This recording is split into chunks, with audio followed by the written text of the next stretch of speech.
People are constantly telling me that the two biggest memory problems for them are absent-mindedness and remembering people's names. On this tape, I'm going to demonstrate some surefire techniques that will help you cure absent-mindedness, and it will help you remember a person's name forever. Think back to the beginning of this course when I told you that you can act yourself into a new way of feeling faster than you can feel yourself into a new way. It's an important lesson. Our old habits. And the best way to do that on the new techniques I'm going to show you. Let's start with absent. The secret of success is to stumble forward. Certainly. Than we were yesterday, and so on. Well, before we get into names, I promised I'd cover something else.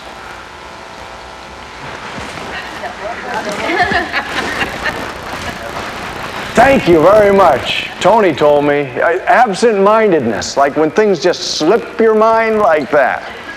All right. Now, the problem can be understood from within the word itself.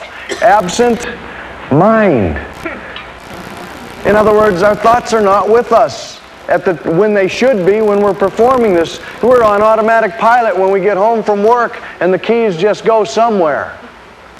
And we can't remember whether it's in our coat pocket or our briefcase or in the purse or wherever you happen to leave your keys sometimes. So we've developed some little techniques using the PEG system that forces you to be present-minded even when you're performing little minor day-to-day activities using your memory techniques. For instance, keys. Every time a set of keys leaves your hand from this moment on, wherever you put them, and I want you to try this tonight, tomorrow, and this weekend, when those keys leave your hand and you drop them on the counter, I want you to visualize that counter exploding like you just dropped a hand grenade on it. Boom! There it goes. There goes Steve's ears. You put it in your briefcase or your purse and just picture it exploding instantly. And you say, Dave, but my problem is that I'm not thinking about this and that's why I lose them. Why am I going to think about exploding them? Because once you do this just a few times, you're going to see how well it works, and then it becomes literally a joke for you. But that little humorous explosion when you set your keys down on top of the refrigerator or in your back pocket, ooh, just becomes a thought. It becomes a thought that does flash across your mind that forces your thoughts just instantaneously to be aware of where you're putting your keys. And you will not misplace them again every time you do that. And it becomes a habit with very little use. Now, everything you ever put down, don't blow up. All right? You've got to vary your actions, certainly. Like eyeglasses, if you're ever in the habit of losing your eyeglasses, this is so common, lots of people now just tie them around their neck, right, with these things. But, you know, they're up on, where am I? Oh, here they are. Okay, they're hanging around. Watch this. All you have to do when you take your eyeglasses off is I want you to visualize them breaking or the lenses shattering when you put them down. Doesn't take very long. And you'll remember, if you visualize those lenses breaking or shattering or the earpieces falling off whenever you put them down, there's another $150 right there just to get them repaired. You'll remember where you put your eyeglasses, even if you put them in your pocket. If you stick them down in your briefcase or your purse or wherever, your portfolio, anything that you're carrying, and you put those eyeglasses down, they break, they shatter. Now there is one other thing that I do explode, but not as a hand grenade. I use a cherry bomb. Not quite as big an explosion. And that's when I hide something in the house. For instance, you're going away on vacation and you tell yourself, I want to hide my valuables somewhere in the house that no one will ever find them if they broke in or whatever. And some of you did such a great job of that, it's still missing. Well, first of all, that's exactly what you programmed. You said somewhere no one will ever find them. No one includes you. So you get home and the Christmas presents or the cards or whatever are gone. That's the only other thing I blow up, and I do it with a cherry bomb. So if I'm hiding our jewelry and things of valuables, and I'm stuffing some money away where Donna won't find it, my wife, and I'm hiding that away. I just visualize as I'm putting that away. I step and I just toss a little cherry bomb in the drawer or underneath the shoes or wherever I'm putting it, and step back for just a second, and you will remember exactly where you put that gift, that card, anything that you want to hide like that. Now there's another one that messes some of us up sometimes, and that's when you've got a file folder and you're walking around the office, and there it's in your hand. Where is it? And it's gone. And then now, of course, the old one is you retrace your steps and see if you can remember. Walk in the other room and see if the thought comes back to you, and so on. Anytime you put that file folder, if you put it away in the cabinet, that file folder, and you put it away, say it was Joe Garcia, the file folder for Joe Garcia, you picture sticking Joe in the file cabinet, sticking him down in your briefcase, and you'll remember exactly where you put that piece of paper, that form. Now another one that gets some people is that they run over their appointments for the following day. They review their day. It's a good thing to do in business, and you're reviewing your thoughts as you're laying there in bed, relaxed, and all the stress of the day is off. How many of you do this? All right? And you're going over what you're going to accomplish the following day. And once again, that thought pops up in your mind.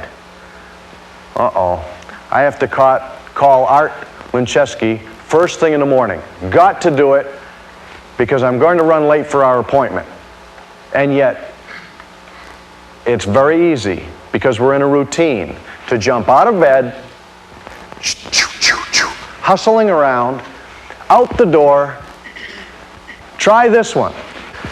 As you're laying there and that thought hits you, all I want you to do is set something near your bed out of place. You don't even have to get out of bed to do this. You can tip a picture over on the nightstand. You can take the phone off the hook. That always panics people, and I have no idea why, because if someone calls you in the middle of the night, you know it's bad news, right? At least get a good night's sleep, get the news in the morning, because there's nothing you can do about it anyway. Why lay awake all night? Set the phone off. Some of the phones you can set off the receiver and still leave hung up too. You could take a tissue out of the tissue box and toss it on the floor, or if you read a book, how many of you do that? Read just a few minutes before you go to bed. A lot of people. That's a good one. Take the book you're reading, and instead of putting it where you'd normally put it, toss it on the floor right next to your bed. Unless that's where you would normally put it. Right? I guess you could put it away then properly, and then when your book isn't there in the morning, as soon as you get up in the morning and you get out of bed and you see that book laying there, if it's not usually there, or that tissue or the picture tipped over, you'll remember that phone call, that form, that letterhead, whatever it is that you needed to pick up or bring or do that's a little bit out of your morning routine, and you'll be able to remember it quickly and easily. Now this one does have a catch to it, and that is, if your bedroom looks like a disaster area, it won't work. I guess the only variation for you would be you'd have to get out of bed and neaten something up, right? You know, and then you might as well have just written it down, because you're not going to do that anyway. Oh, and one other one that you need to be careful of. If you're going to use this, and you are not the only one that lives in your home or uses your bedroom, and you're not usually the first one out of bed. That's what happens in my home. I tried my little memory technique one time. Pulled the tissue out of the box, tossed it on the floor. My wife got up in the morning. Oh, look at this mess. Gosh, geez. There went my memory technique right out the window. So you need to be careful in a form. Hey, listen, that's a memory technique. I didn't blow my nose on it. Leave it alone. Okay. So those are some little techniques for falling asleep at night, and all of a sudden that very, very important information jumps into your mind. This works so effectively that even if you wake up in the middle of the night because you've had a problem on your mind or something that's been working in your subconscious mind that you were looking for a solution, and now that solution pops into your mind right in the middle of the night. And of course, how many of us could wake up in the morning and it's gone? that'll work as well. That will work as well. If you just set something out of place right there in the bedroom, when you wake up in the morning, the thought will still be there. Even dreams, if you'd like to remember a dream, because that is very elusive as well. They can be clear as a bell, and then a few hours later, as soon as you wake up in the morning, it's gone. So if it's something vivid enough that you wake up and want to remember it, set something out of place quickly and drop right back off to sleep. It'll help you remember that dream. All right. Those are a few little tips on absent-mindedness of that nature. What about an appointment that is out of the ordinary, such as a dentist or doctor's appointment, something that is not part of your regular routine during the course of the day? I've had people tell me that they can work right past it. It's on their calendar, in their day timer, because it is a little bit unusual and out of the ordinary. They'll work right past the appointment. And then they'll remember it later on, too late. Especially if your dentist likes to charge you for an appointment or a half an appointment if you don't show up. Watch this one. Take your wristwatch. This is easy. It's the old string around the finger routine, but you're not going to do that. But if you wear a wristwatch, I want you to take your watch and put it on the opposite side of your wrist, or your other wrist entirely. Every time you look at your watch during the course of the day, it will keep that very important, out of the ordinary appointment fresh in your mind. You will not forget it. If you don't wear a watch, you can turn a ring. If you've got a ring that has some stones, it won't work with just a round one. You have to put it on a different finger. Turn a ring around and wear it on the inside of your hand all day, and that'll be your string around the finger. Because none of us are going to want to look like a nerd and sit there and, hey, will you tie a string around my finger? But that works! And so this is a little updated version of that. Simply by taking your watch and putting it on the other side of your wrist. And you'll remember the appointment. It will not fall away from your memory. And keep it right there in mind.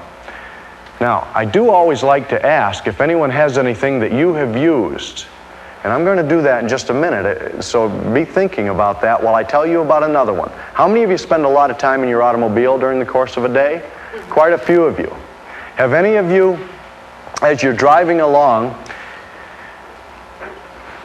I've got to pick up an important form at the office. You're headed for the office. I've got to make a phone call.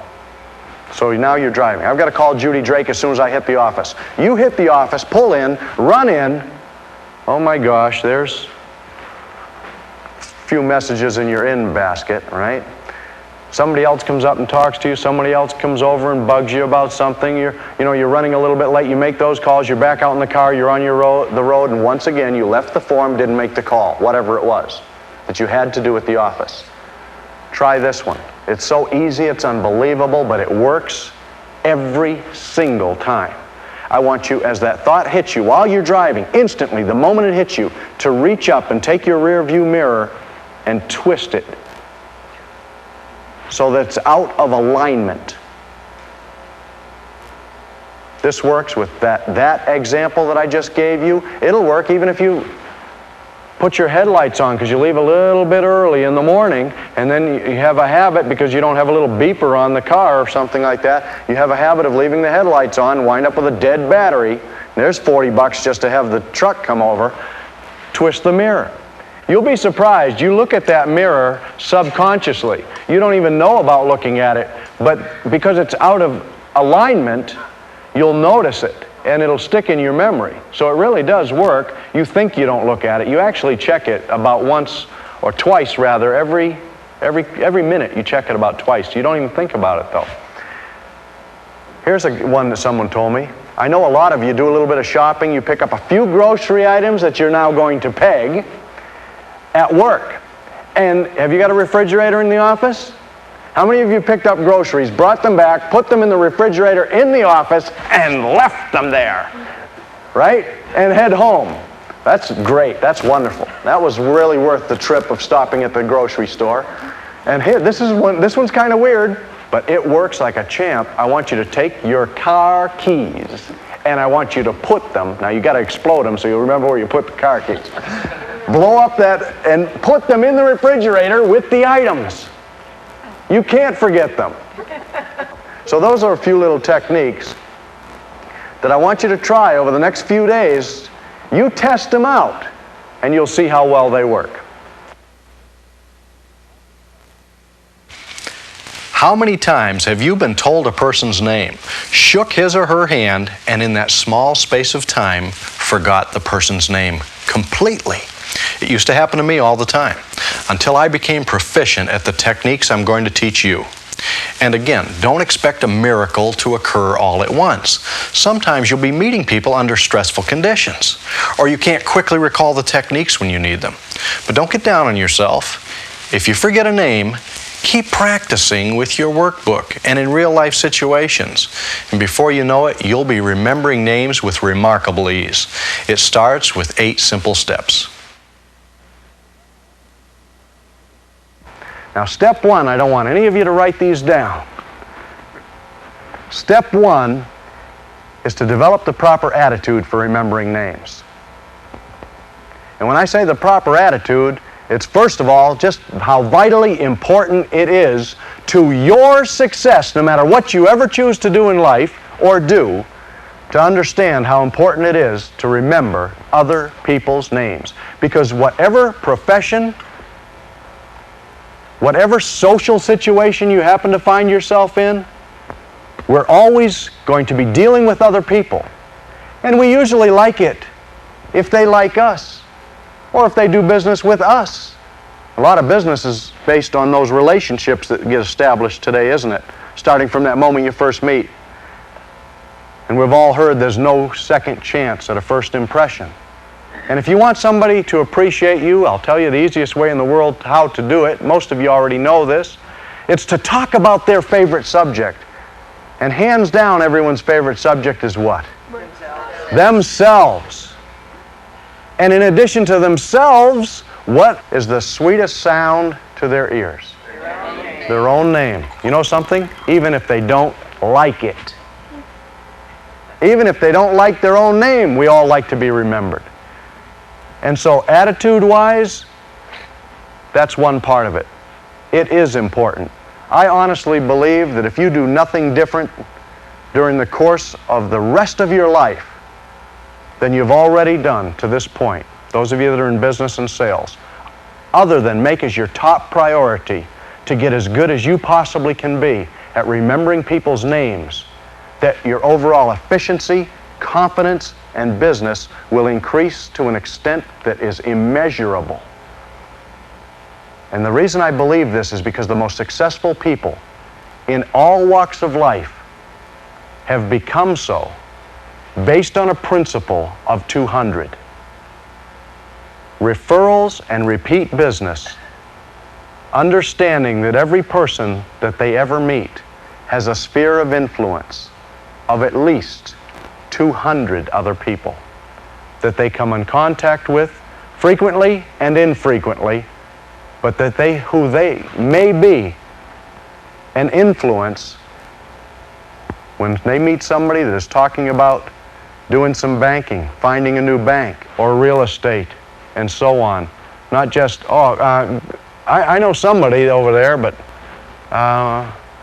if they can remember your name, you're halfway home. Most of the most successful people in business have done what they've been able to accomplish based on that principle. And when it comes to remembering names, it's not your IQ that determines how well you can remember names. It's not your education.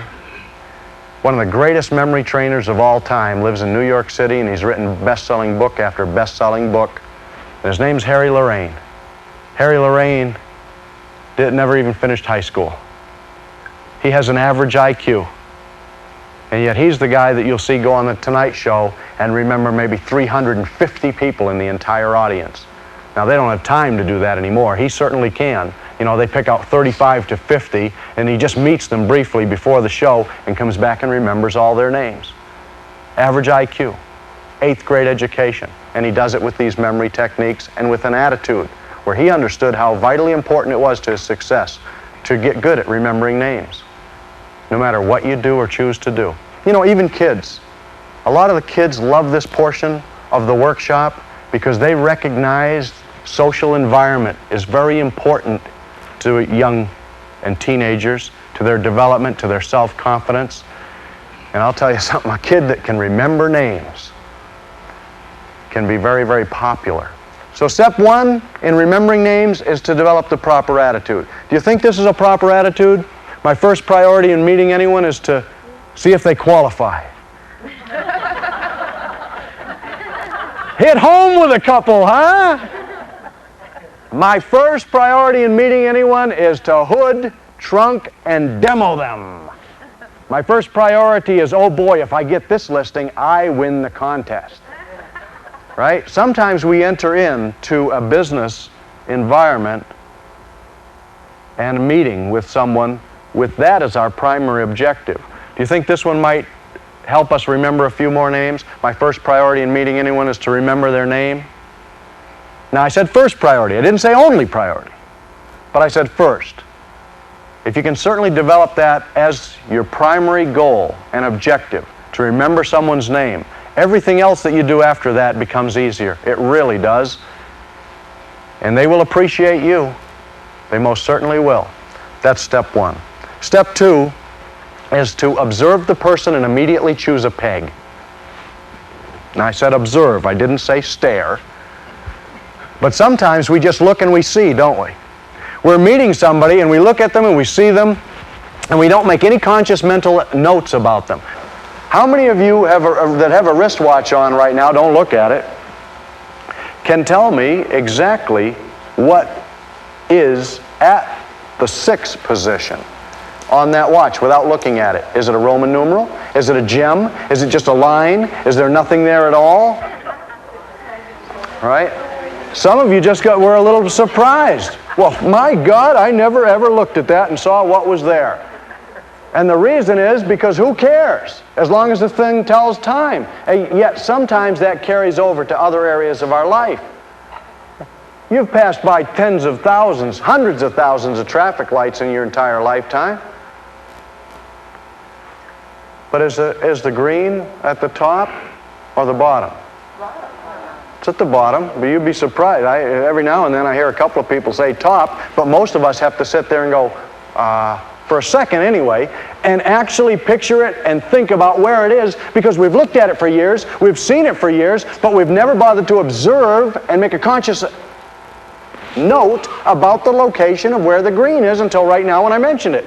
Because the obvious has always been, well, that doesn't matter. It's just as long as I know green means go, red means stop, yellow means hurry up and speed up. All right? And get through this thing. As long as I know that, I'm okay. But it carries over when we're meeting people sometimes because we simply look at them and see them. And many other areas of our life as well. We're notoriously bad, most of us, at observing. Well, we're going to make you a little bit better at observing with our choose a C peg. Because that's what we want you to do. And that is, as you're looking at that individual, we want you to make a conscious mental note of the first thing that you see about that person that is different, striking in your mind, that is unique to that person. Now, there's two types of pegs. One is a peg that will help you remember the name permanently. The other is a type of peg that will help you remember the name temporarily. In other words, there are some situations. I was talking with Art before we walked into the workshop today, and he said, you know, like at a party or something like that, you know, in every single instance of our life, sometimes we want to meet people. We want to make sure we remember their name right then and there so we can avoid some embarrassment. But it doesn't mean we need to remember everybody's name we ever meet forever in every situation. I mean, that would be nice, but I think perfection is a little bit beyond the reach of most of us, right? Now, temporary pegs, so sometimes if you're in a meeting or something, or just at a party, you'd like to remember the person's name while you're there. They'll be very impressed with you. But then there are instances in business and socially. I mean, you don't want to have to ask Uncle Bud what his name is every time you see him at the family reunions, all right? But there are situations where you want to be able to remember someone's name forever. That's when you want to choose a permanent peg. A permanent peg. Now let me give you an example of some permanent pegs. First of all, is this on straight? Okay, it tends to slide a little bit as these lights are hot and everything like that. We've all, at one time or another in our life noticed somebody that has a toupee on?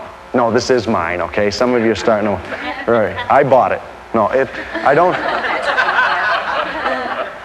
Pretty natural looking, isn't it? But no. If you notice somebody with a toupee on, they may, unless it's Willard Scott or someone, they wear it all the time. They don't just buy it, wear it one day, take it off the next, and so on like a hat. They wear it all the time. But if you noticed that it was a toupee, because maybe it wasn't the greatest toupee in the world, every one of us have noticed something like that. Or if somebody has a very, very thinning hair, or a bald head, or thick, bushy, curly hair, or short, straight hair, or pure blonde hair, or pure white hair, or jet black hair, and some of you are saying, wait a minute, that might be a temporary. But not in the next 5 minutes, unless you're meeting them at the beauty shop. I mean, they're not going to change it right there in front of your eyes. So that's semi-permanent. It might change, in which case it would have become a temporary peg here. But you know what you're going to do now? You're going to make a mental note of it, and you're going to use that as a peg. A peg is nothing more than a location that we're going to use to put some information that we need to remember. Guess what we're going to put on this person's peg? Their name, so that we do not just look at the face and can't remember the name. This peg is going to announce the name to us. It's going to do that the exact same way that this chalkboard announces a newborn baby and tells you new life. That the lectern tells you a clergyman praying. It'll do the same thing. Now, of course, the obvious is that if you get a chance to know someone and develop a relationship with them and get to know them and spend some time with them, you know the name. And 99 times out of 100, you're not going to forget it. It's got to be an extremely stressful situation when you forget someone's name that you've known for 10 years, all right, or 20 years. That doesn't happen very often. But what this permanent peg will do is it'll help you remember somebody's name when you see them. Maybe get a chance to develop a good, solid relationship, business relationship, but then you see them out of context. You bump into them at the bank or the grocery store or at a ball game or somewhere out on the street or in a casino or a hotel somewhere at a meeting, and you haven't seen them for months. That permanent peg will help announce the name rather than, oh my gosh, this person looks familiar. What is their name? I better go hide in the bathroom. All right? Okay. Permanent pegs. Here's some examples of permanent pegs. A very, very high hairline or a low hairline. Bushy eyebrows. Wary brows on someone's forehead. A birthmark, a mole, a beauty mark. A scar. Oh, sparse eyebrows. Even makeup can be used as a permanent peg, right? Steel blue eyes, green eyes, big brown eyes, bedroom eyes, even bags under somebody's eyes. You know, that's going to be permanent until they get a facelift. I mean, you know, I'm talking about circles and bags. You could use that. Oriental eyes, if somebody is not of Oriental descent, and yet they have Oriental-shaped eyes. They might have a lazy eye. How many of you know what I'm talking about there? You know, where they look at you with one and the other one just kind of stares off into outer space somewhere? Sure. Sometimes you'll meet somebody and they have a little deformity. It might be somebody with a big nose, a small nose, a pug nose, an upturned nose, a bulbous nose, a wide nose, a pointed nose. It could be chubby cheeks, rosy cheeks, chipmunk cheeks, dimpled cheeks. It could be thick lips, thin lips, wide lips, a hair lip. They could have a beard or a mustache. And I'll tell you what, if that's a female, that's your peg. Yes. And once again, this is not a topic of conversation. No. This you keep to yourself. I told you needed your sense of humor to learn this stuff. It makes remembering names a ball. I mean, it takes all the stress out of it. All right. A gap in someone's teeth, like Dave Letterman. a jutting chin like Jay Leno, a Kirk Douglas chin with a dimple right here. It might be a pointed chin. It may be a weak chin. Maybe 4 or 5 chins. Right? Somebody could have a long, thin neck. They might have large ears. They might have little teeny ears like Sugar Ray Leonard, little small ears right against anything like that. Big earlobes. Maybe no neck. You know, their head just sits right on their shoulders. When they can't even do their body list. They go, number 6 is shoulders, 8 is face. They've got no 7. All right?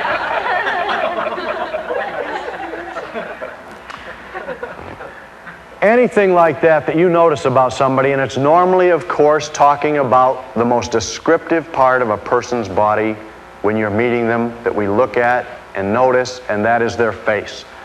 Because it might be fairly permanent if somebody was heavy or thin or tall or short. But we would consider that a temporary peg, because if that's what you used, that happened to be the tallest person in the room or the shortest person in the room, do you think you're going to remember their name the next time you see them? Because that's too vague, isn't it? There's a lot of tall people, a lot of short people, a lot of heavy people, a lot of thin people. But the important thing is to choose a peg. Something, the first thing that you notice as you're meeting them, that is a little bit different, striking, unique, in some way, shape, or form. And that's up to you to pick it. Now, if you're meeting a number of people, you're meeting 5, 6, 8, 10, 12, 15 people or more at one time, or every now and then you're going to maybe even be meeting one person, and you say, oh my gosh. Because as you're looking and instantly scanning that individual without staring, but making mental notes as you're making eye contact, you're looking at this individual and they don't have too little hair, they don't have too much. It's not too straight, it's not too curly, it's not too long, not too short. They're not too old, they're not too young, they're not too heavy, they're not too thin. You're looking for something. Their facial features, their teeth aren't too straight, they're not too crooked. They're not too white, they're not too yellow. I mean, they're just so perfect it's sickening. And you can't find a peg. Choose anything that as a temporary peg, because the most critical time when most of us drop someone's name is when? As soon as we're meeting them. That's when we drop the name. So let's at least do everything in our power to ensure we're not going to embarrass ourselves by forgetting the person's name, and that means sometimes getting a temporary peg. Now, a temporary peg might just be that hairstyle. It might be a red and white polka dot dress. It could be a green tie, a bright green tie, or a Superman blue, royal blue dress. Or it could be some jewelry, a string of pearls, or a pendant, or earrings. It could be some unusual glasses, something striking or unique about their glasses. Anything that you can see that to you is that different that you could remember about them. The important point is to choose something that you can use as a peg, permanent or temporary. Now, step 3, that's step 2, choose a peg. Step 3 is listen to the name. Now, some of you are looking at me funny again, but you think about this for a second. So many times, you know why we really drop the name instantly? We didn't forget it. You thought you forgot it. You didn't forget it. Do you know what happened? You never got it. Because when we should have been listening to the name, at that point in time, we were doing something else. And it was, don't just tell me not listening. We were doing what? Thinking something else. Thinking about what we were going to come back and say to them. And it's very difficult, folks. We can think and chew gum at the same time. We can use our memory techniques and function in life too. But it's very difficult to listen and be formulating thoughts that we're going to be talking about and coming back at the same time. Very difficult. And if you ever take an effective listening course, they'll never tell you to do that, to effectively listen. They'll never, ever, ever say, when somebody else is telling you something, think about something else. right? Think about what you're going to come back and say to them.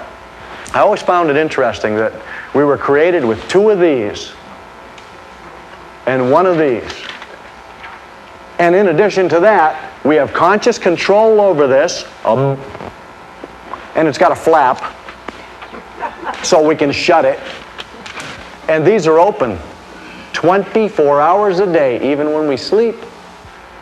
And yet a lot of times we get ourselves in trouble when it comes to remembering names because we're exercising and preparing to use this one rather than this one. And simply because I saw a lot of people put their hands up because they're in the sales business, which one of those 2 organs are most sales affected with? If we listen, the buyer will always tell us why they'll buy. But when we're meeting someone, if we listen, you will always get the name. Or maybe not always. There might be a situation where it's noisy, where they don't speak loudly, where they have an accent. Maybe they have a name that's very difficult to pronounce or made up of about 39 letters. And that's just the first name, right?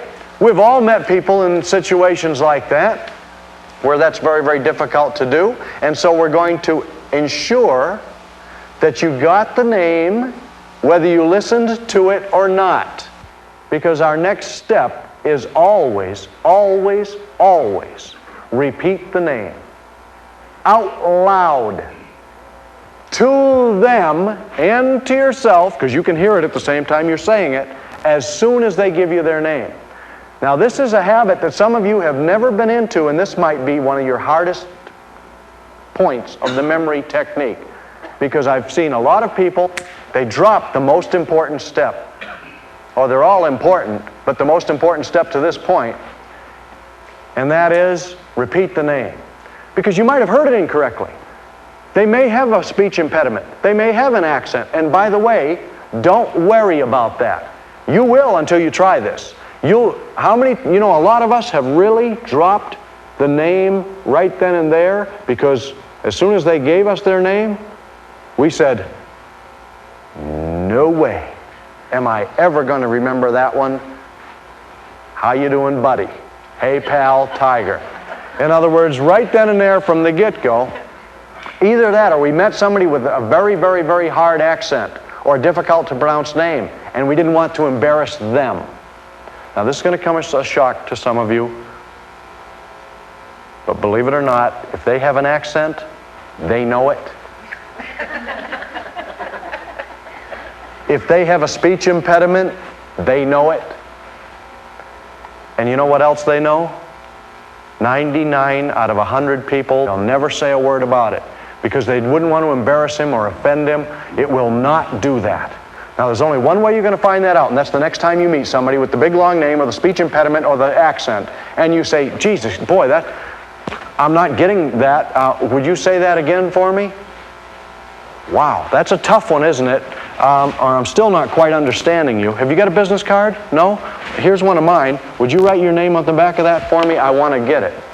Now, this does a whole lot of things beyond helping you remember the name, such as shows genuine interest, because most people say, I'm not even going to bother. That's right. Listen to that name. Repeat the name. Now, you can even ask them how to spell it or something about the spelling of their name. You don't have to ask them to spell it, especially if you feel uncomfortable that you're a poor speller. By the way, don't worry. I spell people's names wrong all the time. You know why? Because they'll turn right around and spell it right.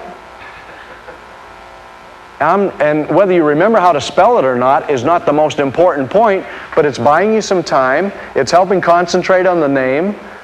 They've said the name, you've repeated the name. If you repeated it incorrectly or didn't quite get it, they'll say it again.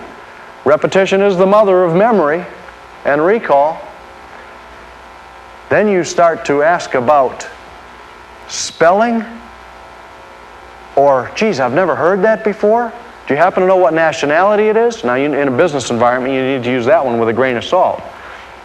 But you won't believe what winds up happening at that point in time. Sometimes somebody will tell you their name, and as soon as you say, I've never heard that before, very unique name, they're launched.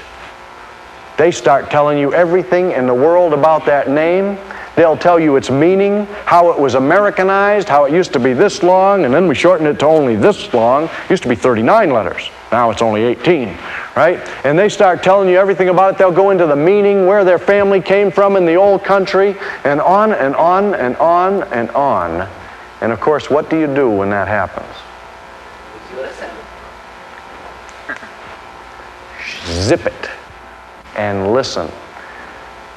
More is always better than less.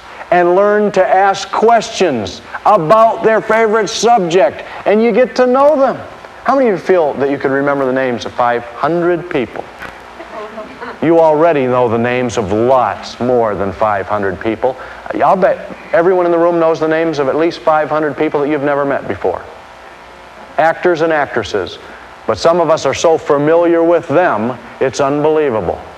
Very familiar. More is better than less. Ask questions, certainly. And the first question to ask is, how do you spell that name? Now, there's a million ways to do it so that you don't look like a ding-a-ling, right? I mean, you don't want to say, Smith, how do you spell that? Green, how do you spell that?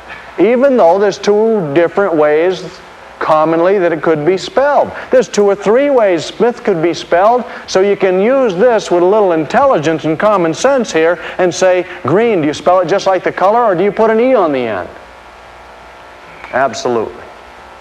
Now you use the name in conversation without beating them over the head to death with it 3 times in every sentence. But don't just drop it. Use it normally and naturally, however often feels comfortable for you in conversation, and of course not their first and last name, whichever name they prefer. And by the way, that's something else you need to ask the individual right then and there as they're giving you their name. Because if you meet somebody and she stands there and says, my name is Patricia, this is where we've gotten into a lot of trouble in the past, because in 5 minutes some of us could be calling her Pat or Patty. And all of a sudden she's leaving in a huff, and we're wondering, sheesh, I was being friendly. I wonder what was wrong with her. Couldn't stand to be called Pat. Or you meet a Debbie, and you're calling her Deborah. Or you meet Barb, and we're calling her Barb. Or you meet a Bob, and start calling him Rob or Robbie or something like that. Or you meet a Richard and call him Rick or Rich. We've got a way to prevent this that I'll tell you about in just a few minutes. But use the name in conversation. Then, as you're finishing your introduction with that person, it's Bruce Daly. Was that correct? You can talk, Bruce. This is your presentation. Yes, that's correct. Nice to have met you, Bruce. Talked to you a little while. Wow. And use the name as you leave the person. Now this does a couple of things. It's the last thing on your mind, off your lips as you leave them, and it's the sweetest sound to their ears. They know you've remembered their name during the conversation.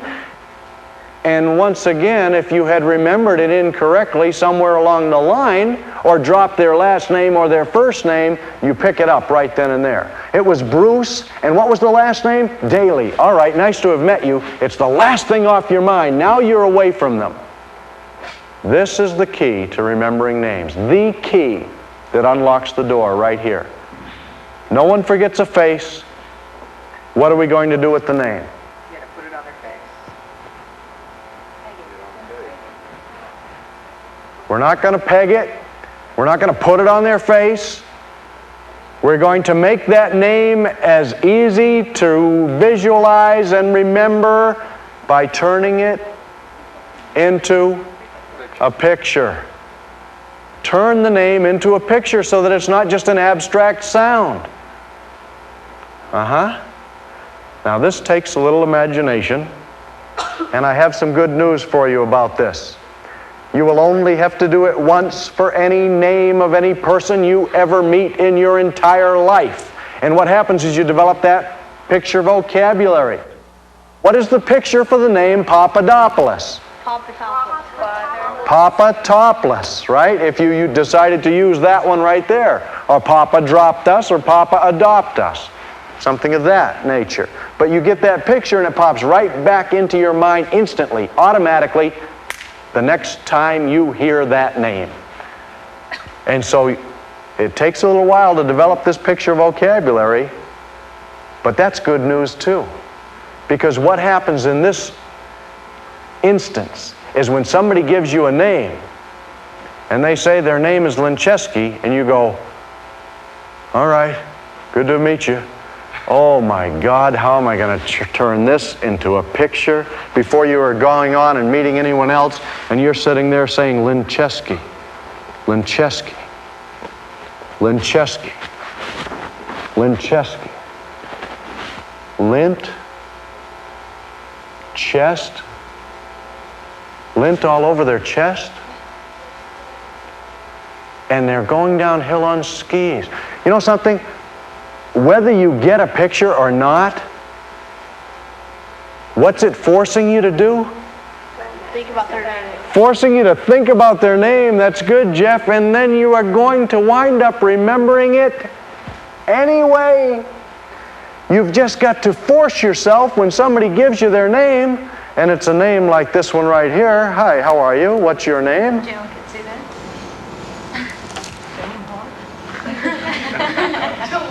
Joan what? Could see that. No, there's a Judy Drake over here. Let me go meet that. No, watch that one. Try to turn that into a picture, everyone. Katsuda. How do you spell that, Joan? K-A-T-S-U-D-A. K-T-S-U-D-A. Katsuda. Just like it sounds. Katsuda. Everyone try to turn that into a picture. Katsuda. Katsuda.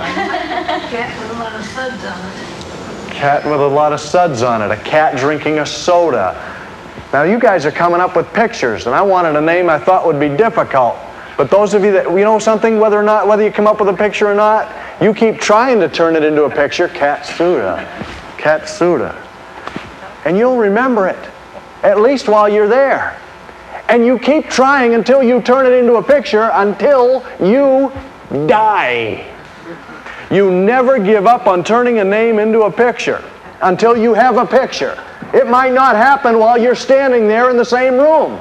They might leave you. They're gone. You're at home at night going over some of your people that you met during the course of the day, and you've got 3 of them that you haven't got pictures for their names yet. You turn those names into a picture, and I'll guarantee the next time you bump into them at the bank, you're going to remember their name.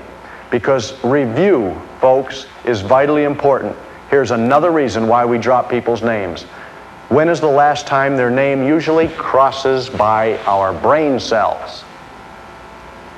It's usually the last time we saw them.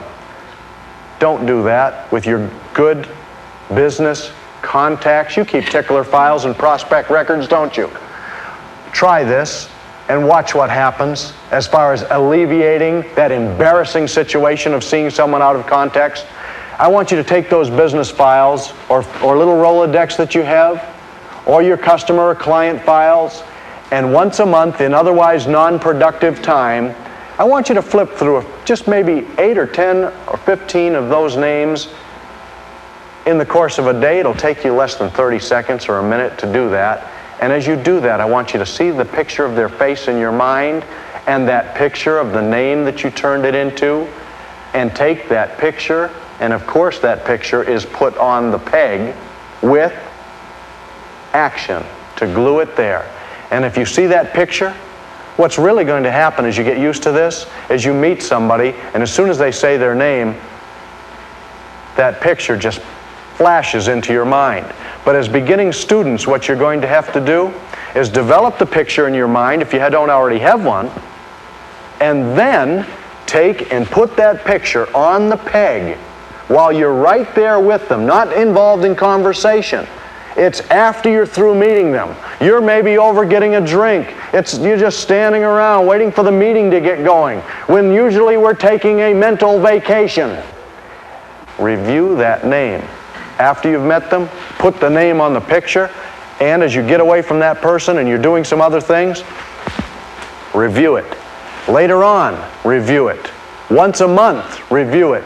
Then when you see them a year and a half down the road, instead of it being 18 months since you saw their face and saw their name in picture form, it's always been less than 30 days. Now, you're not going to be able to do this with everyone you meet, and I'm not telling you that.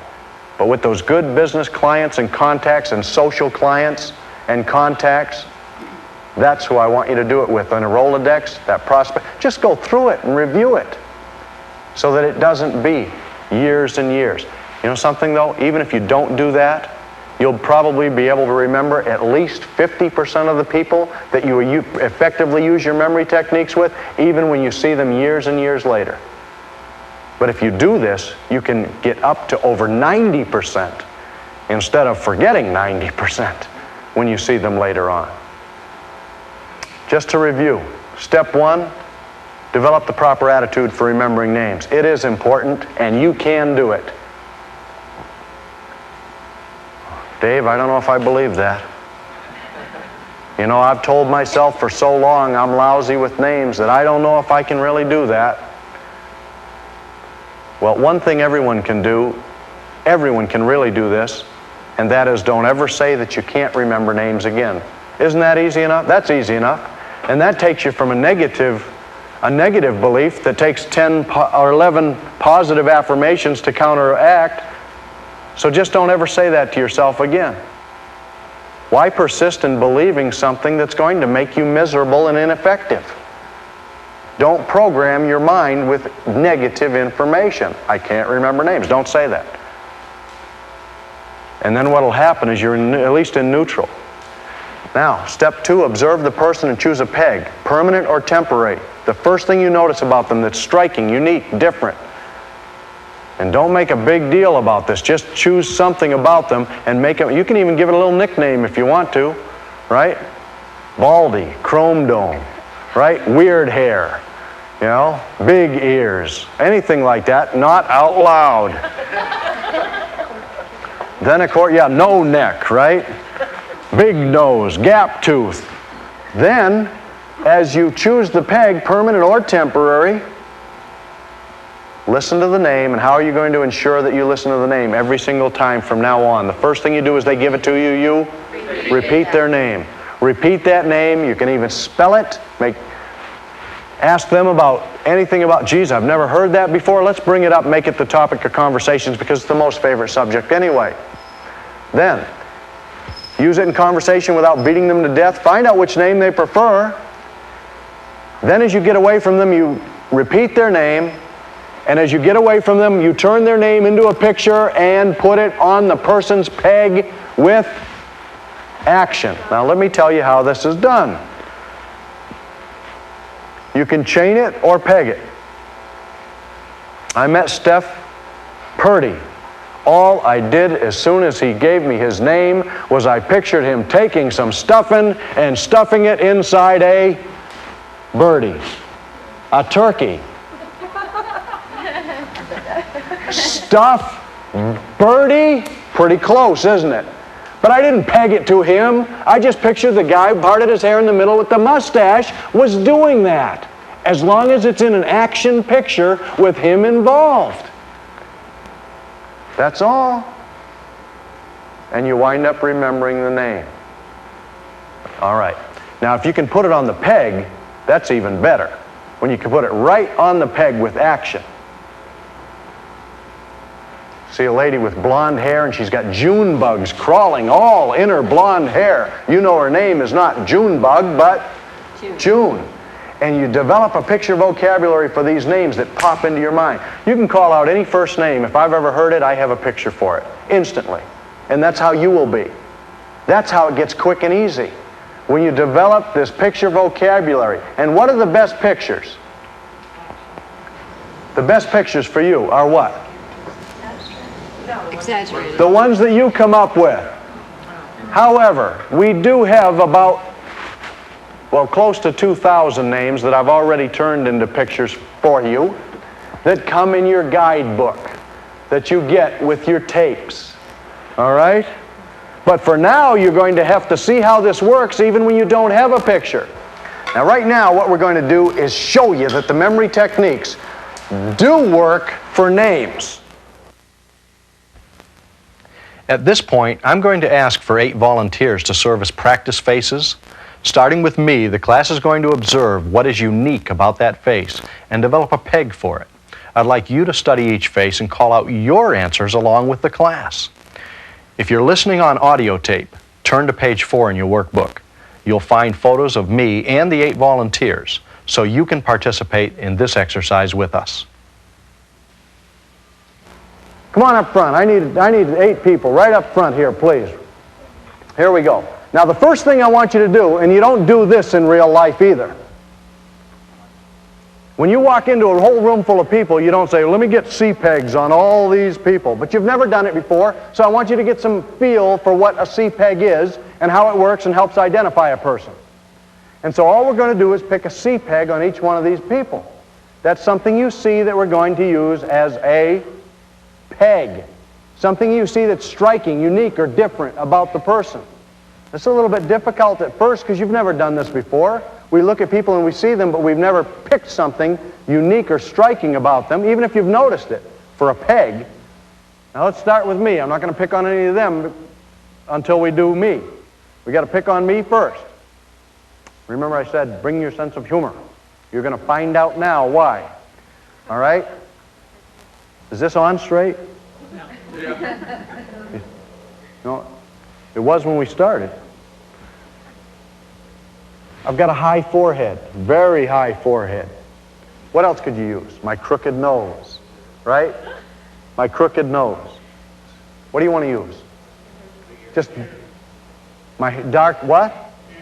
My ears, big ears. All right? Hair over his ears, anything like that. Which one? Ears. The hair over my ears or just the ears? The ears? Okay, he combs his hair over his ears. Okay, dark hair. Now, you certainly doesn't take away from observing the person. You can see it's the guy with the crooked nose and the crooked teeth. All right? With no eyebrows. I wish I had Tony's one. All right. Now, choose a CPEG. What would be a temporary CPEG for this guy? Okay. I was thinking of something a little bit different in this group. This is not tough stuff here, okay? All right? You know what? Now, a permanent peg, you might use what?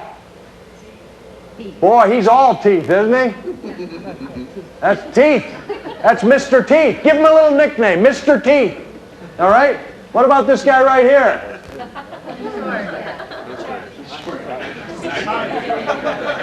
Short's too temporary and tall's too temporary. That's why I wanted to cover that. I thought for sure, you guys are learning this too well. I thought for sure somebody would say tall. It's too temporary. Not when you can get something better like Mr. Teeth. All right? Groucho Marx. Groucho Marx, that's not a Groucho mustache, but certainly Mr. Mustache here. And then, of course,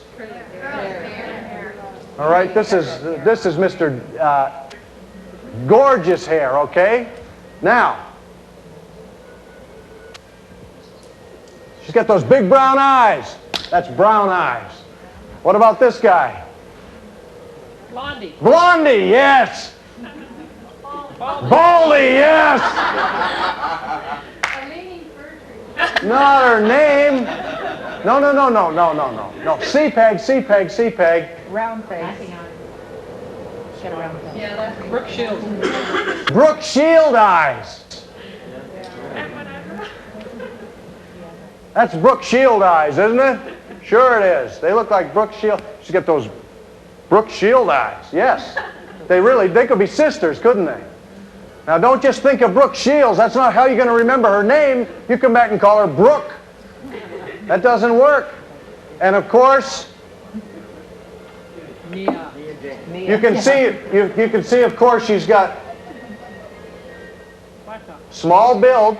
She's thin. She's skinny. However, that's too temporary. Look at those eyes again. I like to use eyes a lot. They say they're the window to the soul, and they are so different a lot of times. Look at those. Now, she's got big brown eyes. But you say, yeah, but we already used big brown eyes. Doesn't matter. Two different people that we observe totally differently. Now, get in a little bit different order. I just want to show you that this peg helps you identify a person, because you certainly will remember every single peg. That's what the peg is for. Because you know this was, and this was Mr. Mustache, and this is gorgeous hair, and this is big brown eyes, or wide brown eyes. Chrome dome. Chrome dome. Will that work? Chrome dome. Yeah, it didn't work. He tried to close his mouth, but it still didn't work. And of course, Mrs. Teeth, or dark brown eyes, and Brooke Shield. Brooke Shield eyes. We're going to practice remembering the names of the 8 people we just pegged. If you're listening on audio tape, turn to page 8 in your book. You'll find the pictures of the 8 volunteers to help you with this exercise. Call out your answers along with the class. You'll hear a variety of picture words for each name. Use the ones you hear or develop your own. And don't forget to create silly, exaggerated pictures and actions. They'll stay in your mind longer. As we meet each person, remember to repeat their name, spell it, and put that picture of the name on the person's peg with action. Now I want to show you that this doesn't look like something from outer space. How are you? Fine, how are you doing? Dave Koffel. Tim Foster. Hi, Tim. Good to meet you. Foster, F-O-S-T-E-R? That's correct. Well, nice to meet you. Where are you from, Tim? I grew up in Topeka, Kansas. Kansas. Right. You're a long way from home. That's right. What do you do out here, Tim? I sell television advertising. Really? Fantastic. And how long have you been doing that? A lot of years. Really? Yeah. A lot of Started years. when I came out of college, so I've Oh, been so doing you- this as a full-time career. Three or for four. Many years. Yeah. Married or single, Tim? Married. Married? Any kids? Yes, have one child. She's What? 5 years old. And what's her name? Amber. Amber. All right. Like amber waves of grain. Fantastic. First time.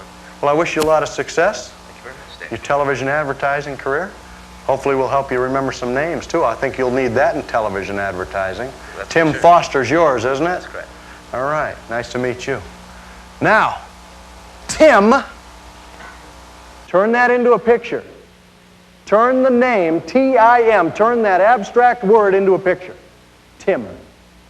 What's the tin? Like tin foil? Or tin can? What about the Tin Man for Tim? That would work. What about Tiny Tim with the crutch? Now, Foster. Can you do Foster? Frosty Freeze. Take a Frosty Freeze and plop it right on that disgusting, gorgeous hair he's got up there, that blonde hair. Mr. California hair over here. All right? So put a Foster's Freeze. Right? That's how he keeps it perfect like that, by the way. Foster's Freeze. And by the way, who did it to him? Tiny Tim couldn't barely get up there with his crutch or something like that. Tiny Tim put a Foster's Freeze. That'll work.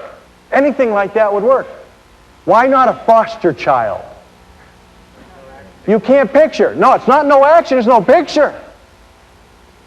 All you need to do is come up with a stationary picture. You put it on the person with action. All right? Now, Tim, if you wanted to use tin or tin foil or a tin cup or the Tin Man, Foster's Freeze, get that picture in your mind, use your own imagination. You could picture him dressed up like the Tin Man, and I doubt very seriously you would call him Tin. But put him in that robot suit with his blonde hair sticking out, and you'll remember that. Now, right over here, just take one step down there, Tim. Dave Koffel. Dennis Hannawald. Nice to meet you. Dennis, Hannawald. you're going to have to spell that one for me, Dennis. H-A-N-N-E-W-A-L-D. All right, with 2 N's Correct. and an E in there. Hannawald. I've never heard that before. It's German. German name? Yeah. And what do you do, Dennis? I'm a real estate salesman. Real estate? Okay. Been doing that very long? Not too long, but I've been in real estate for 15 years. Just moved here from Phoenix, Arizona. From Phoenix? Yes. Good friend of mine lives down that way. Yeah. What part of town? Oh, I wouldn't even remember. You know, all I ever see is hotels when I get in there. You know, it's a shame. I don't get a chance to see some of these beautiful sights, and because I like to get home to my family too every now and then. I understand. But are you married, by the way? No, I'm single. Single, huh? You bet. Yeah. Any kids? No.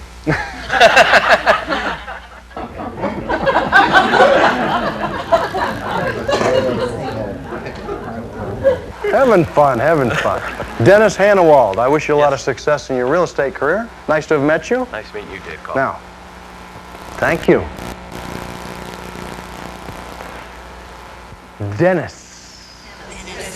Tennis racket, okay. Take. No, it looks like Dennis the Menace. Well, no. I'm glad that came up. I'm very glad that came up. Looks like Dennis the Menace. Don't do that. Don't do that. Because everyone that you meet named Dennis is not going to look like Dennis the Menace, and he certainly doesn't. Okay, he hasn't even got a cowlick. All right? You get a picture for the name Dennis that you use for every dentist you'll ever meet in your life. And a good one is a dentist. So either that or get over there and picture the dentist. I'll show you how to put it right on the peg this time. I want you to picture his dentist. Had a little too much laughing gas. His dentist comes over here, puts his hand up against the wall, tries to pull out his teeth, and instead rips his mustache off. Ooh. You're going to remember. Who did that?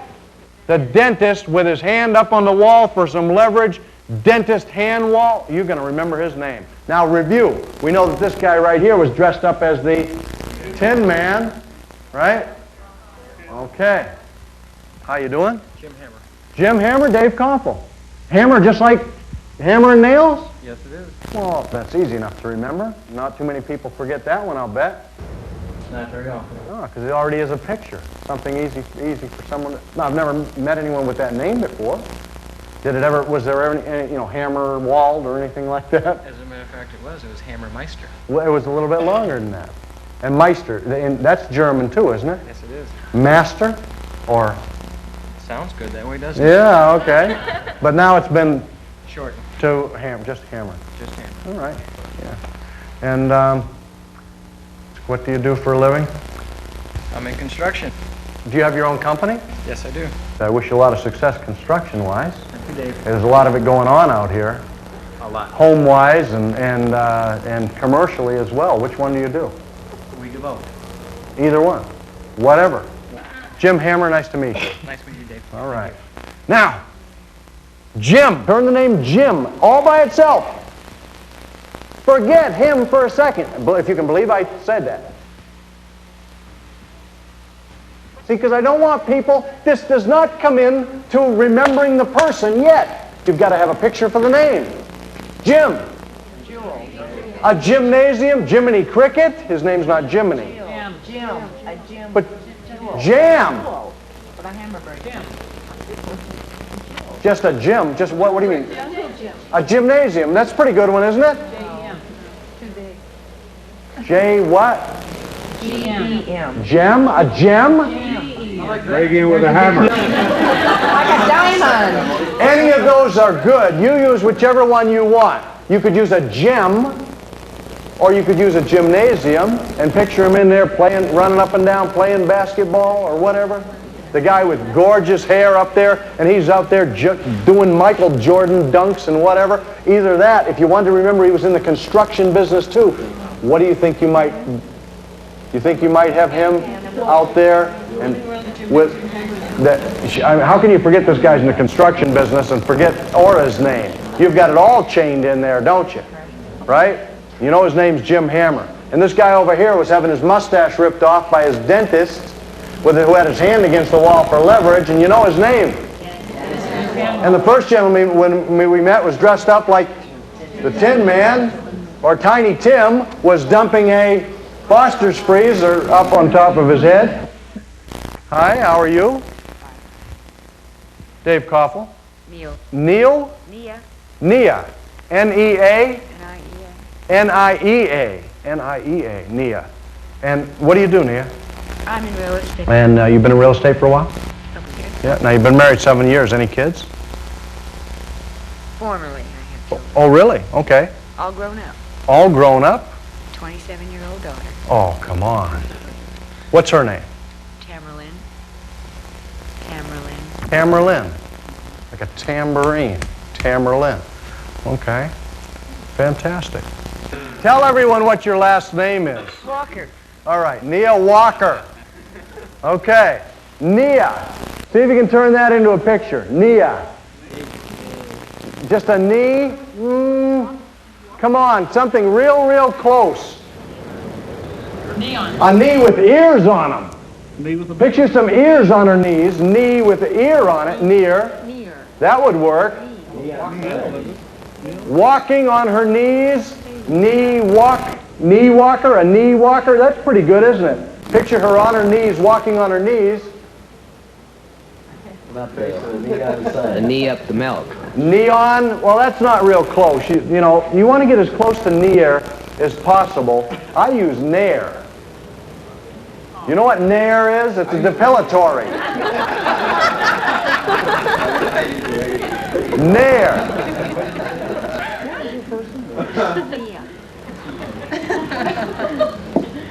Now you could put nair on her knees, picture her walking on her knees. That way, I don't know, but just put... Now you could watch this. You would never do this in a million years to anyone. I'll guarantee it. But you could take some nair in that pressure, and what was her peg? Those eyes. Picture spraying that nair in her eyes, and then she's gonna just walking around, you know. She doesn't have to be on her knees, but she'd be bumping into everything. She'd need a walker after that. She'd need an actual walker, which is a better picture than just walking. You know, one of those walkers? So picture somebody sprayed nair in her eyes, a mugger or something like that years ago. Invent a story. Chain a story. Some mugger sprayed nair in her eyes years ago, and now she needs a walker to get around. I don't know why. You know, because that has nothing to do with not seeing, but maybe a walking cane or something. So we have Nair, Walker, and of course, Nia Walker. Good enough. And this guy right here, the big guy, in there playing gym. Either that or working on the gym and nailing nails in, tie it a little bit better. All you got to do is see the guy with the gorgeous hair doing that, or you could picture, you know, him in a gym and you're banging on his head with a hammer. You could do that as well. Picture being in a gym, right, basketball and everything, and you bang on his head with a hammer, drive nails into it or something like that. How you doing? Very good. Terrific. I'm glad to hear it. I'm really glad to hear it. You're a good sport. Dave Koffel. John Mason. John Mason, nice to meet you. Nice meeting you. Oh, now you're going to have to be a double good sport. Uh-oh. Yeah. Mason, M-A-S-O-N? Correct. How long you been selling automobiles? 19 years. 29 years. What am I saying? 29 years. Have you been talking to Nia over there? Yeah. All right. 29 years. 29 years. You enjoy it? I love it. What made you decide to take the workshop here, John? I have a hard time remembering people's names also. And Really? It's very important in my business. Is it? Very. As far as referral business or just getting that initial sale sometime, Just huh? getting the initial sales, just remembering from the time you say howdy all Howdy. the way through to remember the people's names. Is it? The husband, the wife, the kids, and trying to build the rapport. And I have a hard time. I think that this will make it a little bit easier for you. I do too. Dan. Okay, great. You got me. You got me. I deserve it. I deserve it. All right. All right. John Mason. Dave Koffel. My pleasure. Mine. Now, John. The toilet. Picture a toilet. You say, well, how does he remind you of a toilet? I've got to get you out of that habit. No. You will picture a toilet for every single John you ever use. And you would picture that person, and you have to peg them to a toilet as real as if it were in real life. But you've got to maybe do it to the peg here. Now, you know how he lost all his hair? Believe it or not, on one of those nights, somehow or other, I don't know, somebody poured something caustic down the toilet or whatever, and John was having a hard time And he just kind of fell forward and his head went right into the toilet. And by the time he could even just rinse it off in the sink, it was history. Gone. You know something? You're going to remember his name's John. Now, Mason, turn the name Mason into a picture. As one thing, I picture a Mason. See, he couldn't bear the thought of losing all that hair. So if you go to his home, you know what you're going to find?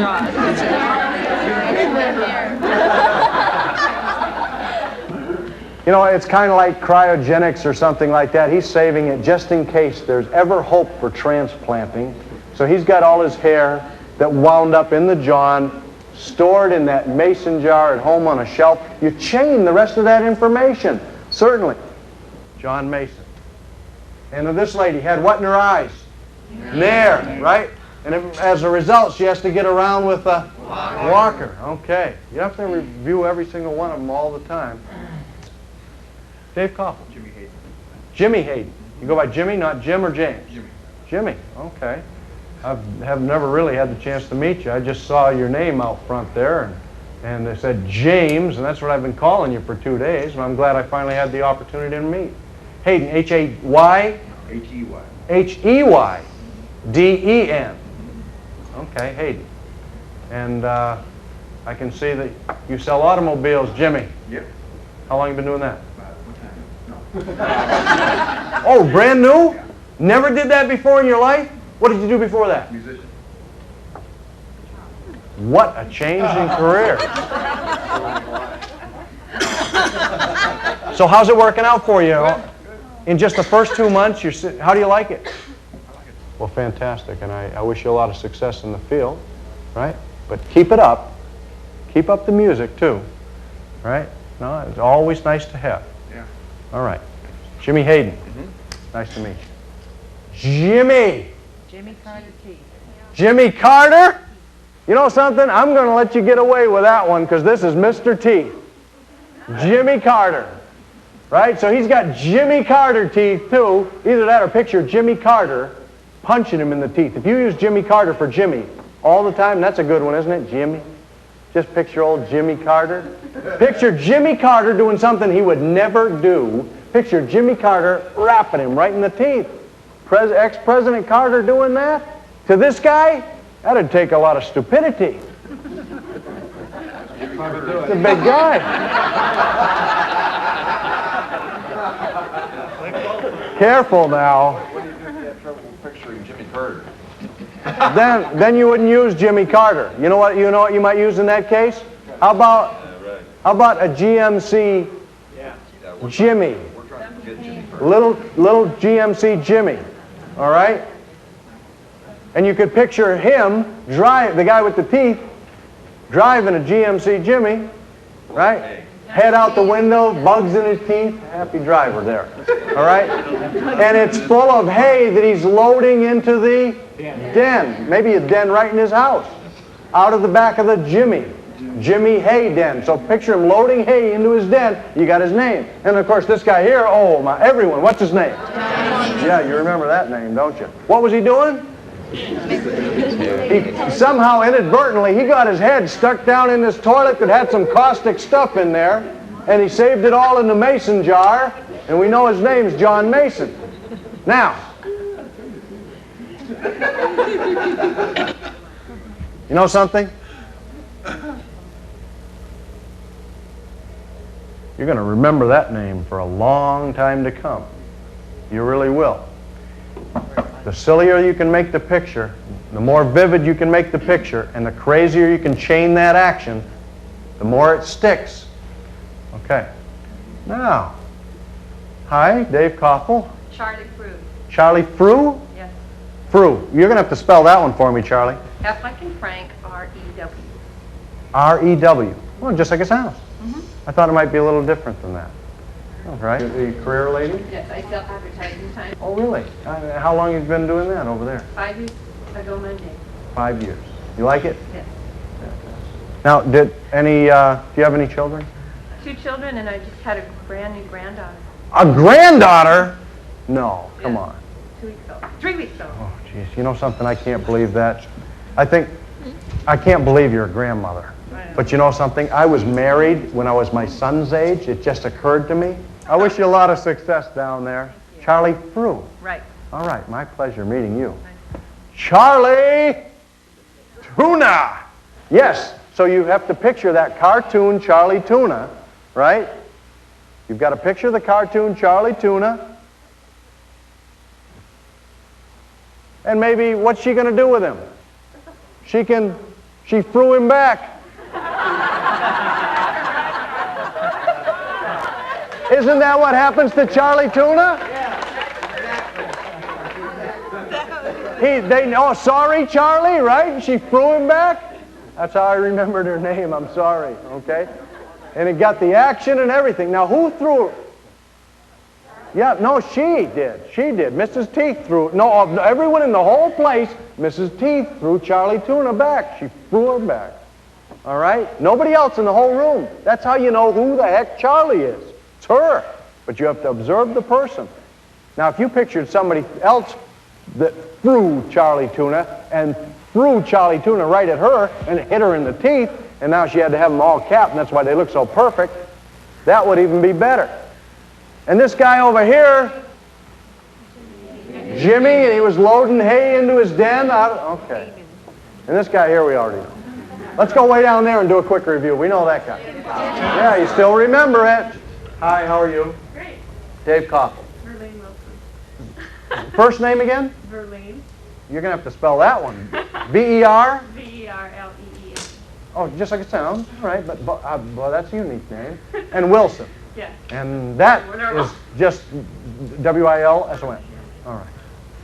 At least I got one easy one. All right. And what do you do, Burley? All right. Boy, you've got lots of stuff to remember, don't you? You got to handle everything for everybody that works in there. Mm-hmm. Yeah, they think that you have the easy job. You know different, don't you? You got to shuffle the calls, this, that, everything, and have to remember all these, whether they're even there in the office still. And you get the little board if you want to use that and all of that. Now, you're a young lady. You're still single, aren't you? Yes. Okay. And now, do you have any further career plans, or do you really enjoy working right there right now? That's what you're going to college. Super. What are you studying? Physical therapy. Physical therapy. I got this. Verlaine Wilson. I wish you a lot of success. Thank you. Now, we all already know the picture because she's already told everyone that Verlaine is like a fir tree leaning, or either that, or picture furs hanging on a coat rack, but they're all hanging on one side. Picture her hanging up all kinds of furs on a coat rack, but she's hanging up to, and she's making the coat rack lean. The furs are leaning because it's lopsided on the coat rack. Anything like that. And of course the lady with the Brooke Shield eyes is doing that.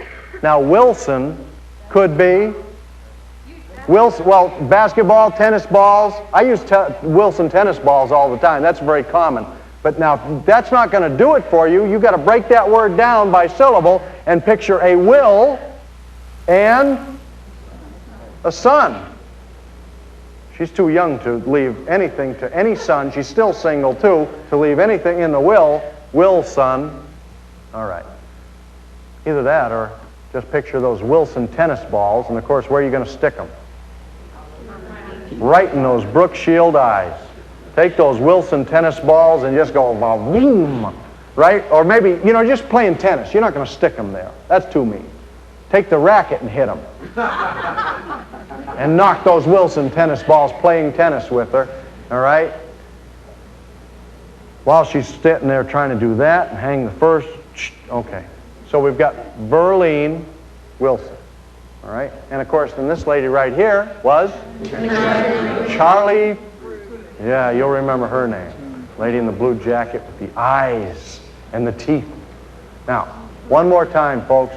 I'm not going to ask you to get in a different order because I think everyone will remember your name from right to left. Who is this right here? And this guy right here was? Dennis Hannawald. And this guy we know? Jim Hammer. And you're not going to forget her name. And then, of course, John Mason. Yes, in the Mason jar, saved for posterity. And Jimmy Hayden with an E.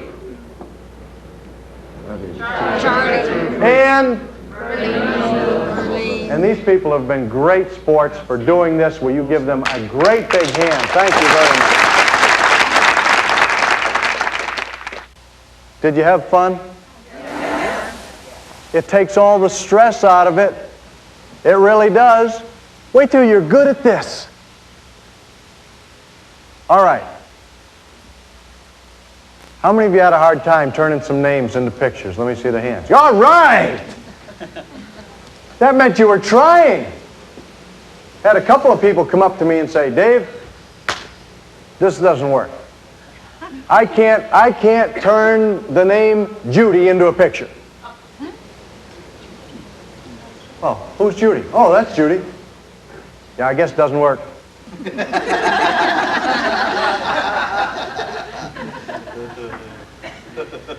I've done that over and over and over again, you know, with class after class after class, right? Oh yeah, tell me some names you had a hard time turning into a picture. Right? Oh, Judy. Oh, Greg. I absolutely could not come up with a picture for Greg. It's just been driving me nuts. Right? Oh, who's Greg? Oh, that's Greg. And they'll point the person out in a room full of 100 people. And they'll remember the name. And it goes right over their head. They stand there and say, Dave, I'm sorry, I can't do this. It doesn't work. Oh, really? Why do you say that? Because I just met a lady and her name's Joyce and I can't turn her name into a picture. Oh, who's Joyce? Oh, that's Joyce. And they'll point the person out. They'll remember the name and sit there and say it doesn't work. Hey, guess what? I don't care. The idea is to do what? Remember the person and remember the name. Gosh, if it works that well when it doesn't work, imagine how well it's going to work once it does work. And honest to goodness, you sit there and you say, Alma Marta? No, you can't picture that. Alma. Oh, Alma. Can't turn it into a picture. You'll remember her name. You'll remember the name. Certainly you will. It works when it works terrifically. And it works when it doesn't work 90% of the time. Now it's time to put these techniques into practice. You're going to meet 30 new people. In your workbook, starting on page 10, you'll find the names and photos of these 30 people. If you're listening on audio tape, use these photos and pretend you're meeting them. Then write your pegs and picture words under each photo. For my video audience, you can use the workbook and the tape together to complete the exercise. We'll spend about 30 seconds on each face. If you find that's not enough time, however, pause your tape and take as much time as you need. I'm Bruce Daly.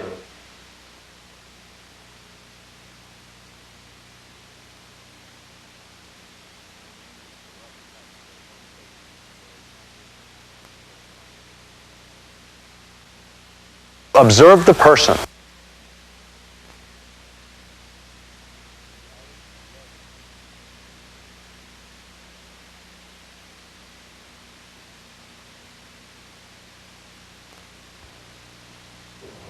Dennis Hannawald.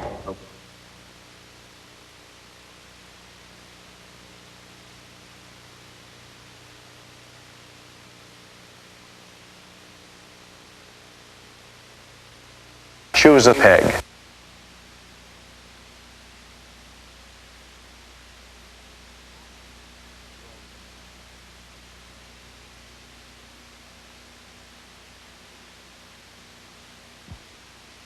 My name's Jeff Carpenter.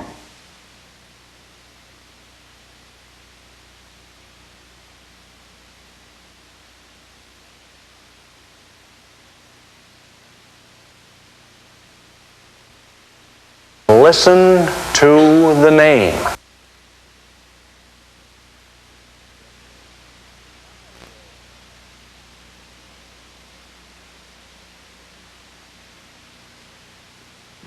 Janet Carpenter.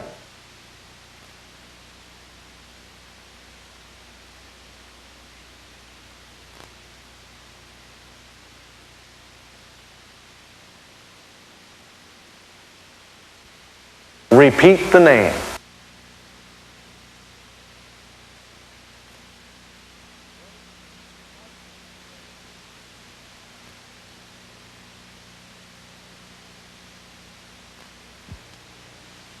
My name is Ron Roberts.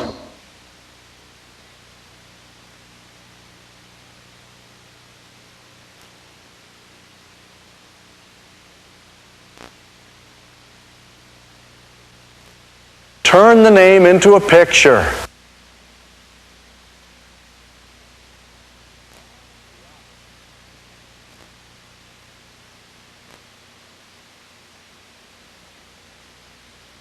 Review it.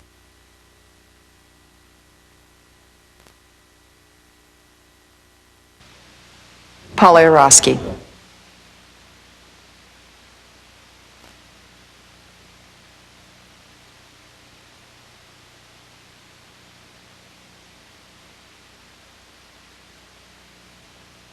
Put that picture on the peg.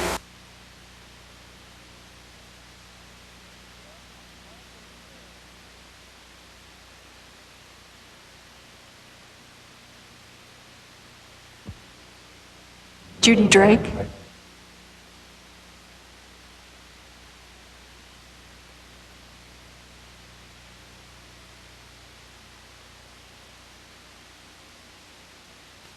Observe the person.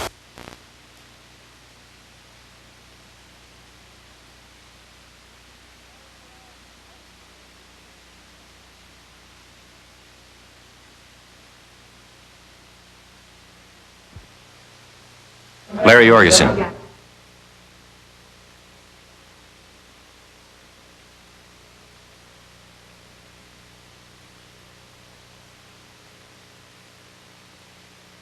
Choose a peg.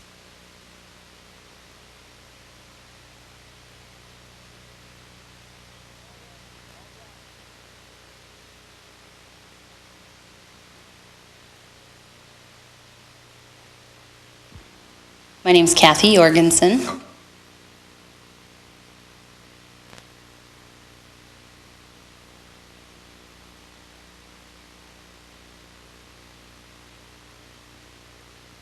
Listen to the name.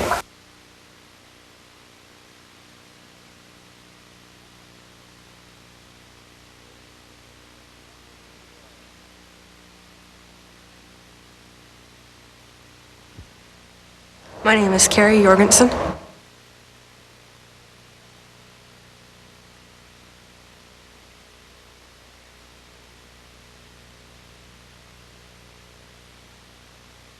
Repeat the name.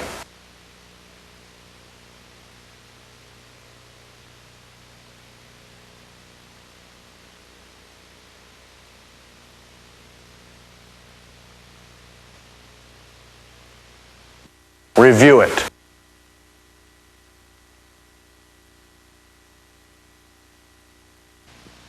My name's James Hayden.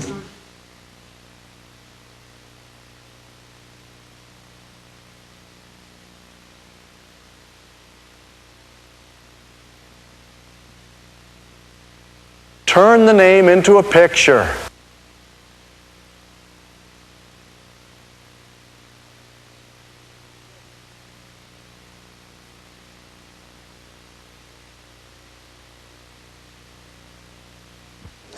Joyce Gagney.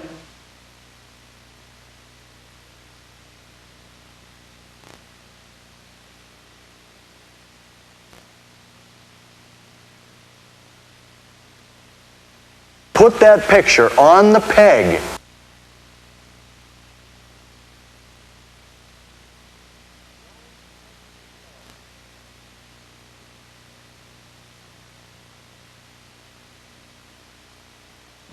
Harry Campbell.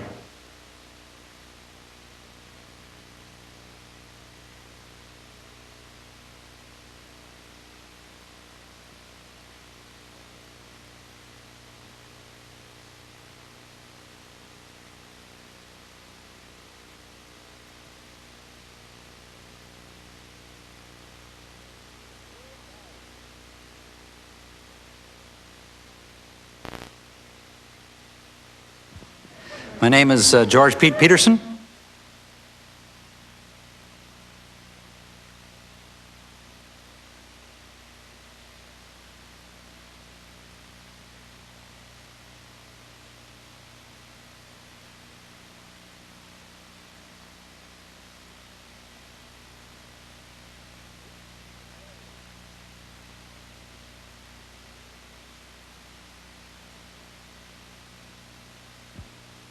My name's Carol Quigley.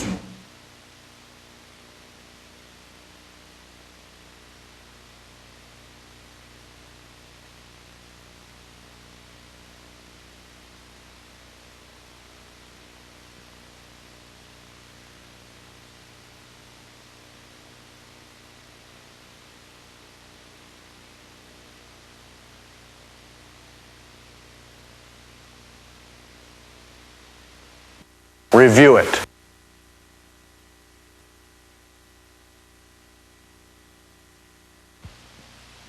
My name is Brandy Stewart.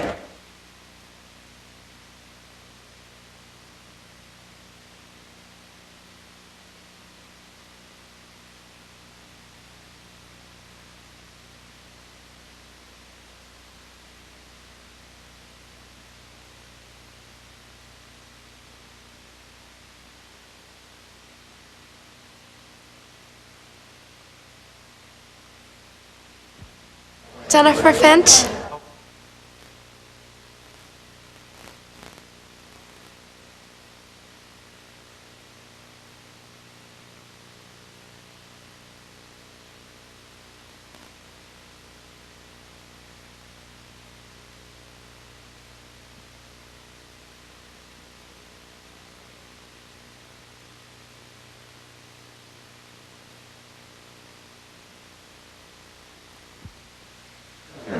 My name's Mary Huffman.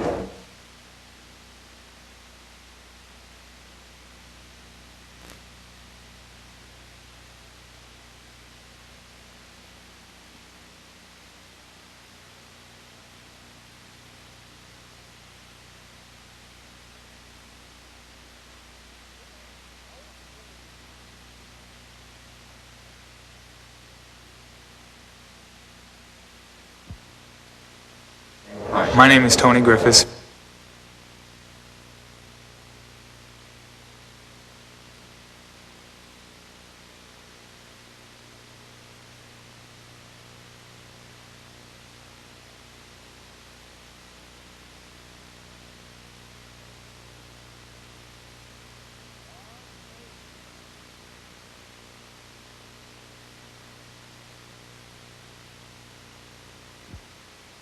Christy Camerlingo.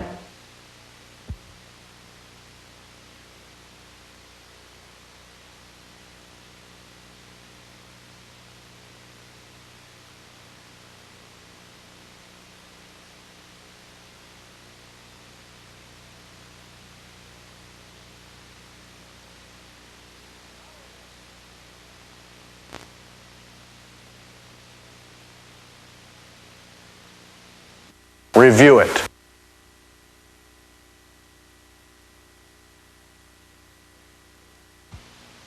Joan Katsuda.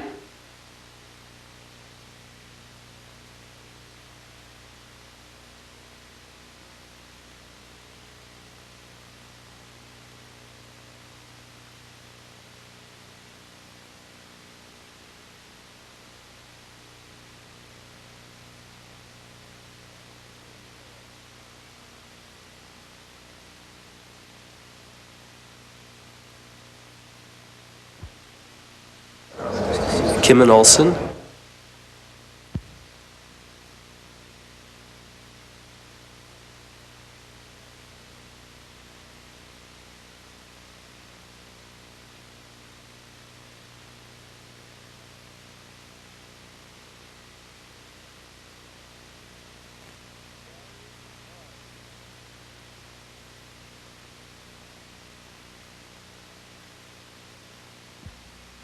I'm Judy Solomon.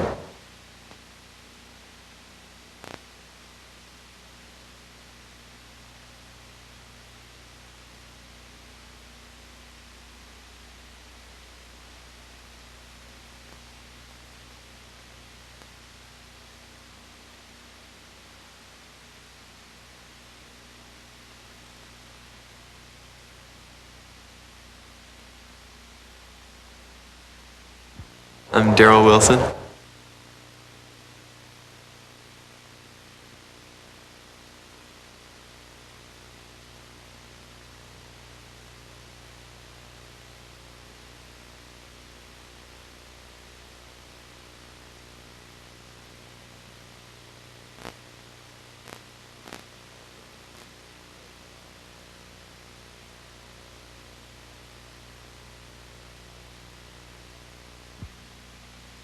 My name is Verlene Wilson.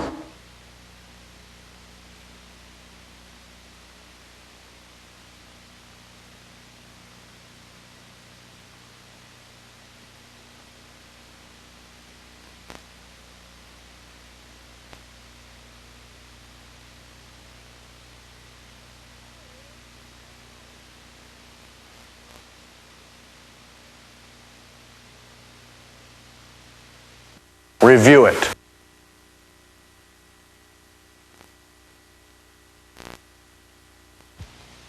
Alma Kessel.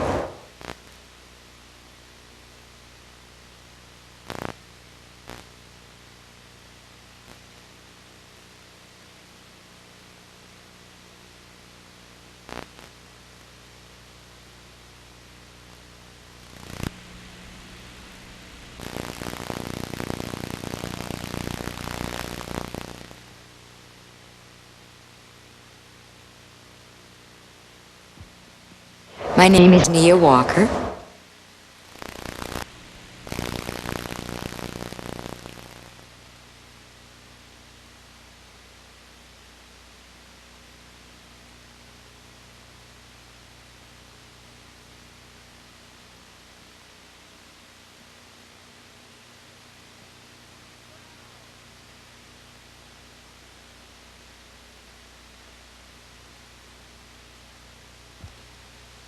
My name is Sydney Brown.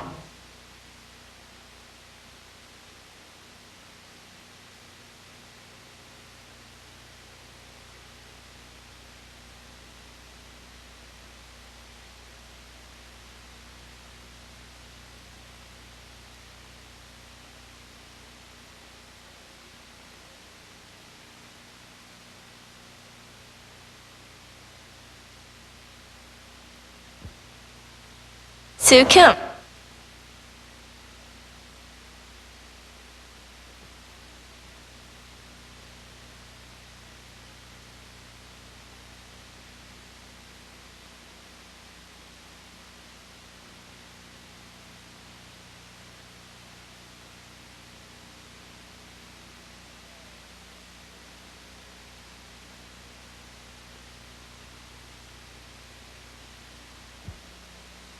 My name is Michelle Moyer.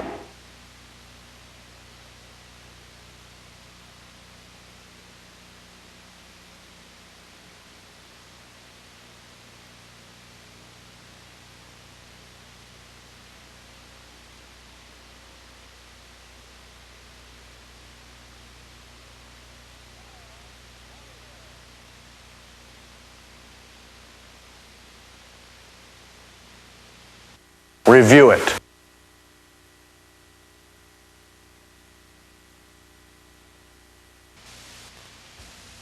Okay, now let's see how well you've done. You're going to see the same 30 faces, but in a different order, and see how many names you can remember. For my audio listeners, this exercise begins on page 16 of your workbook. Write the correct name under each picture. We'll spend about 15 seconds on each face. Again, if you need more time, just pause your tape.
Congratulations!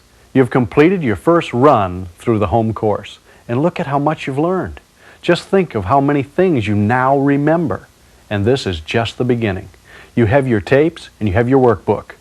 If you review your tapes and practice your exercises faithfully, you'll keep getting better and better.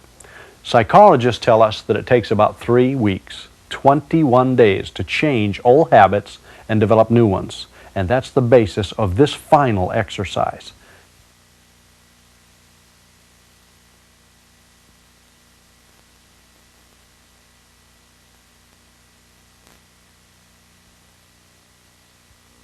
Now, for one of the most important things in the entire course, and that is the 21-day pattern, the 21-day plan for success.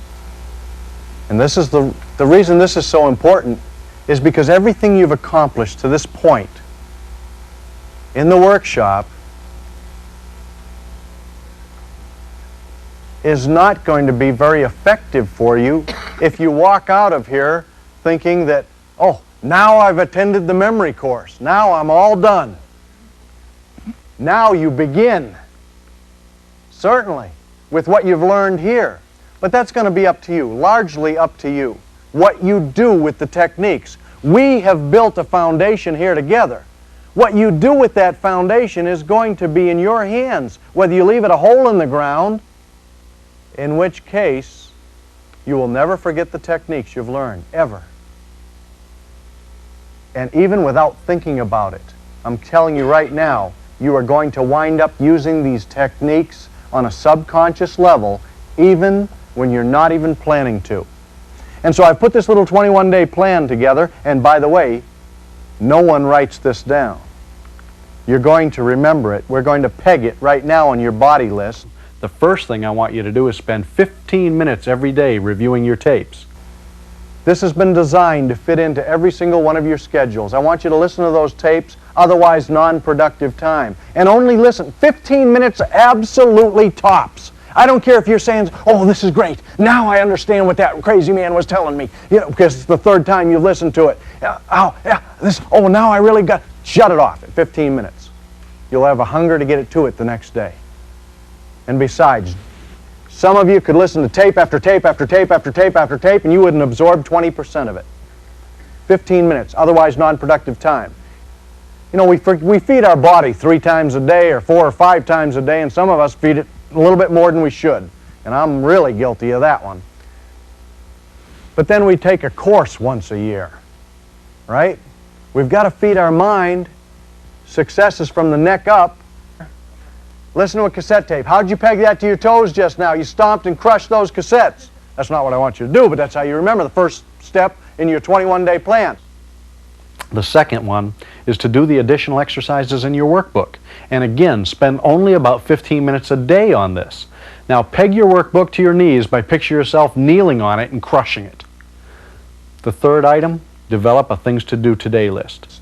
Now, if you're pegging that, I want you to peg things all over your muscles. Just things. Ooh, you got things all over your muscles. Little buggy, crawly, creepy things. And you've got things to do today pegged on your muscles.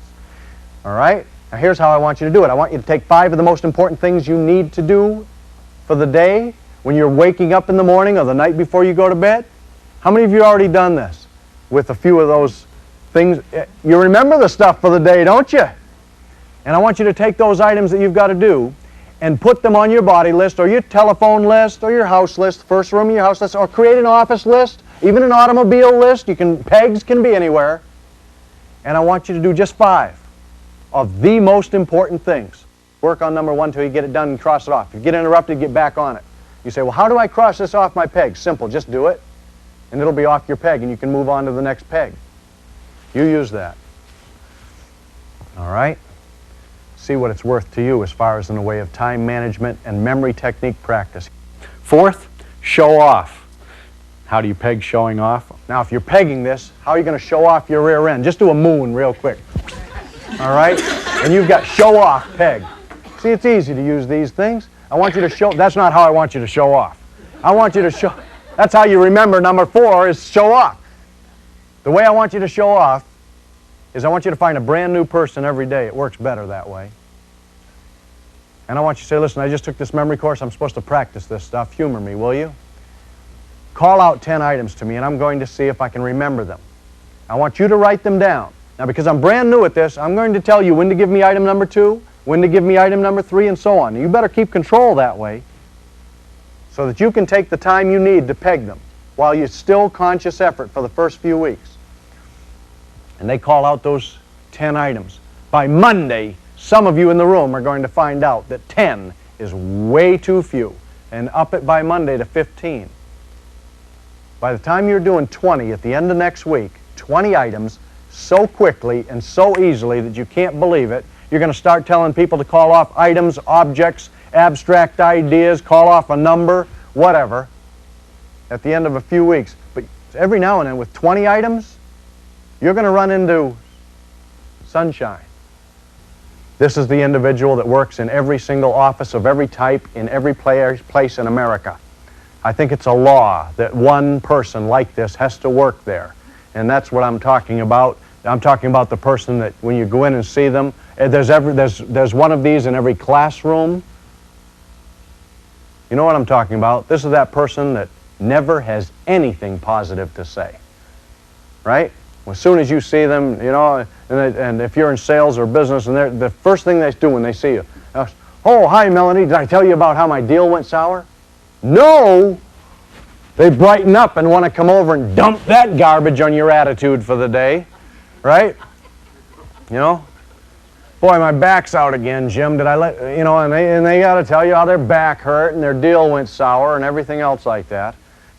That's that wonderful individual that I give the name Sunshine to. Sunshine says, I'm going to call off anything in the whole world once. I'm going to write it down. You're not going to even write it down, and you're going to remember all 20 in their exact order? Well, yeah, that's what I'm going to do. Listen, nobody can do that. You say, hey, how much you want to bet? That's the best way to get sunshine right there. No, I'm only kidding, but have fun with it, all right? You know, even if you only got 19 out of 20, you could tighten up on the one you missed and say, well, double to nothing, sunshine, I can do them backwards. Have some fun with it, and it'll give you practice using the techniques for the next few. You're only going to do that for a few weeks. Just have fun with step 4. It gives you the practice you need while you're showing off your friends and family. But don't give away your secret. Let them learn these techniques on their own. Recommend the course to them. Add this 5th step to your body peg list for a surefire way to remember names. I want you to write names all over your lungs. That'll help you remember it. Because what I want you to do is take every name of every person you meet for the next 3 weeks, every name that you see in print, every name you hear on the radio, every name you hear on Channel 13 on television or on the news. What are you going to do with it? You're going to turn it into a picture over the next 3 weeks. And of course, we've already got you started with your guidebook. If you want to, you can get in there and do 15 or 20 names every day. Otherwise, non-productive time. And get those names for those turned into pictures, and you won't believe what happens at the end of 3 weeks to a month. In less than 30 days, you're going to start remembering stuff. You're going to think people's whispering the answers in your ear. Every now and then people say, how'd you remember my name? I have to stop for a second and make up an answer. I am not kidding. I have to make up an answer because it happened too automatically, too quickly. All right. That's your 21-day plan. But you can also help a lot. Instead of being out there all by yourself, a lot of people are here from same companies. Family members here, mothers and daughters, and husbands and wives, and sisters, and fathers and sons or daughters. You can work together, and even workmates working together this way to help keep each other involved. Hey, listen, peg that, don't write that down, peg that. And play games with each other, using your memory techniques over the next couple of weeks. I've seen people here helping and working with each other from day one with these techniques. And it's my opinion that if you got a lot out of this workshop, it's because you gave as much as you received. I want to thank you for not only being part of this workshop, but for being part of our life. I know I will never forget you. Keep us in mind from time to time. As you use the memory techniques, you'll never forget them either. God bless you. I wish you all the success in the world you're willing to go after and work for with honesty and integrity and love. Thanks for being here.